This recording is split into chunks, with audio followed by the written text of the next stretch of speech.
आपकी 47 साल तकरीबन आपकी उम्र है आपकी, जी और 15 दिन की आपने एक दवाई खाई है, ठीक है जी, जी 1800 में जी थी, जो ऑनलाइन 2150 में बेचते हैं। जी अभी भूख आपकी पहले जो ज़्यादा थी वो वैसे ही है, हाँ जी लेकिन नींद अच्छी नहीं थी, दिमाग जागता था, इसमें 19-20 का फ़र्क ऐसे ही जी है। जी जी और सोचें ज़्यादा है वो कम होगी, हाँ जी कब्ज़ वगैरह में बेहतरी आ गई, हाँ जी बिल्कुल ठीक हो गया। गैस वगैरह ज़्यादा बनती थी वो कंट्रोल में आई, हाँ बेहतर है पहले बेहतर से है। अल्सर 1-2 साल से था वो 100% ठीक हो जाएगा इंशाल्लाह। जी शुगर खाली पेट चेक की तो 100 से कम आ रही है, जबकि आपको शुगर है, एक गोली भी आप खा रहे हैं जी अल्हम्दुलिल्लाह। लेकिन आइंदा शुगर कंट्रोल में रहेगी तो गोली आहिस्ता आहिस्ता बंद करें या कभी बार खाएं। ठीक ठीक ओके हो गया।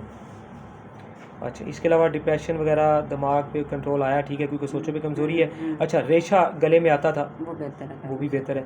इस्तेमा सांस का मसला था, एक पुरानी बीमारी होती हाँ है, जी ख़तरनाक होती है, इस सारी दवाई के दौरान आपने अच्छा फील किया। हाँ जी बेहतर फील ओके, कोलेस्ट्रॉल की गोली तो बंद कर दी है ना हाँ आपने? जी बंद की शुगर की खा रहे हैं या थायराइड की खा रहे हैं? जी बहुत जल्द इन पे भी कंट्रोल आएगा जी इंशाल्लाह। और ओवरऑल आपने काफ़ी हद तक अच्छा फील किया सारी दवाई जी खा जी के। बिल्कुल चलिए नेक्स्ट इस दवाई को चलाते हैं, अल्लाह करम करेगा।